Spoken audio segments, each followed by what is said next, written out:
आखिर है ना इंडिया के अंदर टूरिज्म सेक्टर इतना पीछे क्यों है? इसके बहुत सारे की पॉइंट्स हैं जो मैं आपको बताऊंगा।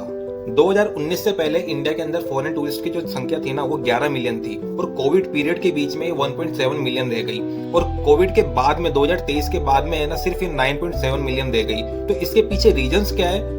तो इसके पीछे रीजन से कंट्री का है ना complex visa process, international marketing के है ना बजट में है ना कटौती करना और वीक डेस्टिनेशन। लेकिन नॉर्दर्न सिटीज और दिल्ली जैसी कैपिटल के अंदर खराब एयर पोल्यूशन, यहाँ का क्लाइमेट चेंज और यहाँ के ना अनरेगुलेटरी टूरिज्म की वजह से यहाँ का इकोसिस्टम पूरी तरीके से प्रभावित होता है, जिस वजह से है ना यहाँ के टूरिज्म प्लान्स है ना हमेशा कैंसिल होते रहते हैं। इंडिया के नॉर्दर्न इलाकों के अंदर है ना यहाँ के टूरिज्म में है ना 15% का घाटा हुआ है पिछले 5 सालों के अंदर, क्योंकि यहाँ पे हमेशा मिलिट्री टेंशन, टेररिस्ट अटैक और फ्लाइट बैन्स होती रहती है।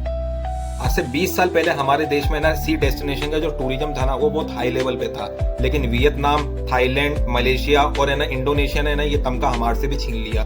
क्यों? क्योंकि वहाँ पर है ना बेटर प्राइस है, बेटर इंफ्रास्ट्रक्चर है और वहाँ पर सिंपल वीजा रूल्स है। टूरिज्म सेक्टर के अंदर तो है ना जो लोग हमारे यहाँ से बाहर जाते और बाहर से जो लोग यहाँ आते ना उन नंबर्स में बहुत ज्यादा गैप है। तो इस चीज को सुधारने के लिए हमें सबसे पहले हमारे है ना वीजा रूल्स को है ना सिंप्लीफाई करना होगा।